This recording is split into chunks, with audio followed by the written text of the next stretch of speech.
Et rebonjour, me revoilà. Bon, le troisième module de cette présentation, de cette petite formation, concerne la fiscalité des entreprises. Vous allez voir, c'est pas très simple. Alors encore une fois, je vous conseille, faites-vous accompagner. Maintenant vous êtes prêts? Attention, c'est du lourd. On y va.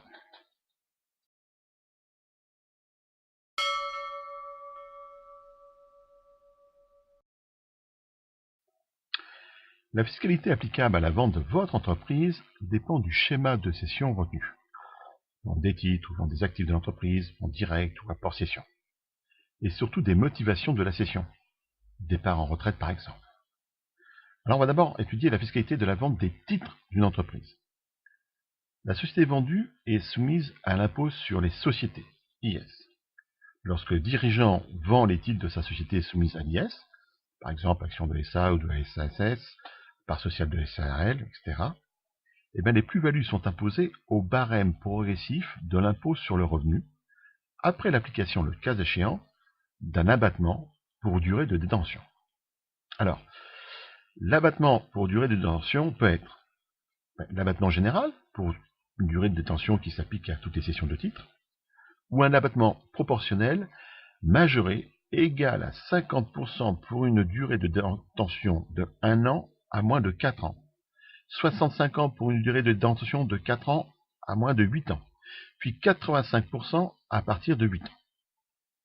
Cet abattement s'applique aux cessions de titres de PME acquis ou souscrits dans les 10 ans de la création de la société, aux cessions au sein du groupe familial lorsque les membres de la famille détiennent plus de 25% des droits dans la société, ainsi qu'aux cessions de titres de PME par des dirigeants prenant leur retraite. Les plus-values réalisées par les dirigeants de PME partant à la retraite bénéficient, avant l'application de l'abattement proportionnel majoré, d'un abattement fixe spécifique de 500 000 €. Les prélèvements sociaux, aujourd'hui au taux de 15,5%, restent calculés sur le montant de la plus-value de cession avant abattement.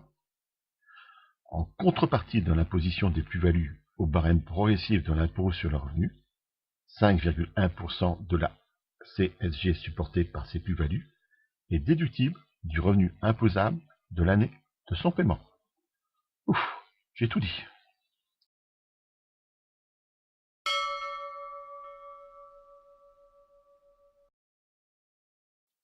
Bon, j'ai tout dit, non pas tout à fait.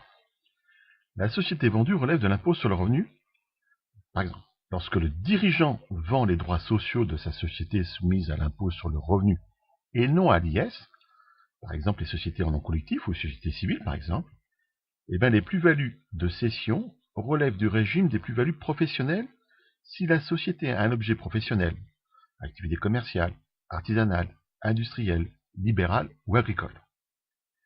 Si certaines conditions sont remplies, il existe des régimes d'exonération totale ou partielle des plus-values en fonction du prix de cession des titres ou du montant des recettes réalisées par la société cédée.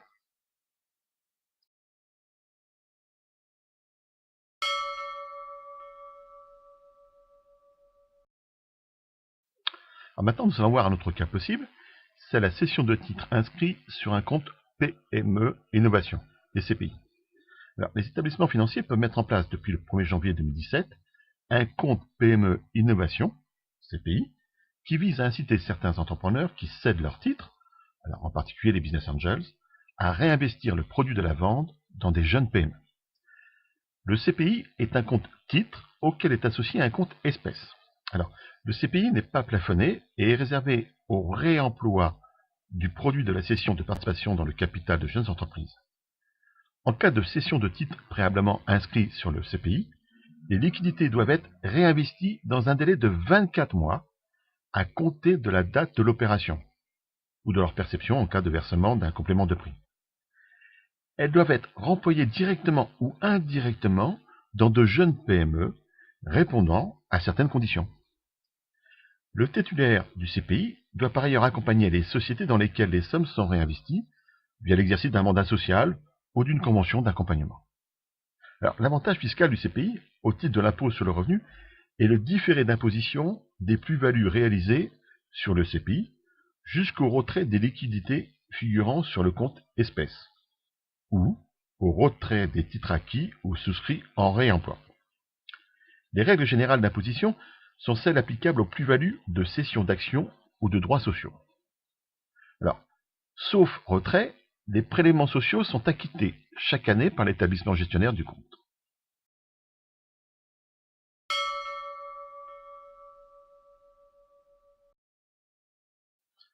Maintenant, voyons la fiscalité de la cession d'une entreprise individuelle. Lorsque le dirigeant vend une entreprise individuelle, les plus-values résultant de la cession des éléments de l'actif immobilisé, c'est-à-dire les locaux, la clientèle, le matériel, etc., relèvent du régime des plus-values professionnelles. Alors, certaines exonérations sont toutefois applicables, sans condition, notamment exonération en fonction de la valeur de l'entreprise cédée ou exonération en cas de départ à la retraite du cédant.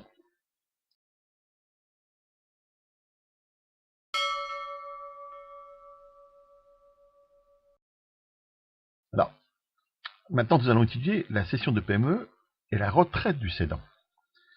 Lorsque, à l'occasion de son départ en retraite, un dirigeant cède l'intégralité des parts sociales de sa PME relevant de l'impôt sur le revenu, les plus-values professionnelles réalisées peuvent être totalement exonérées d'impôt sur le revenu, mais pas de prélèvements sociaux au taux de 15,5%, si certaines conditions sont remplies bien évidemment. Le dirigeant doit avoir exercé son activité professionnelle dans la société pendant au moins 5 ans. Le dirigeant doit cesser toute fonction dans la société et faire valoir ses droits à la retraite dans les 24 mois suivants ou précédant la cession. Il ne doit pas s'écouler plus de 24 mois entre le premier et le dernier des 3 événements que sont la cession des parts sociales, la cessation des fonctions et le départ en retraite. Et puis, le cédant ne doit pas détenir plus de 50% des droits de vote ou des droits dans les bénéfices sociaux au sein de l'entreprise cessionnaire à un moment quelconque au cours des 3 années qui suivent la cession.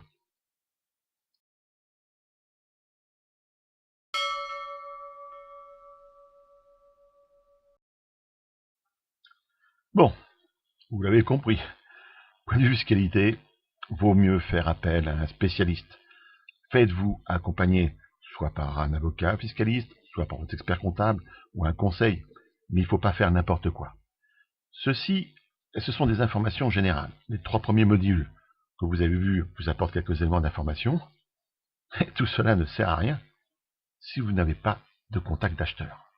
Et ça, c'est une autre paire de manches, et c'est notre 4e module. À bientôt.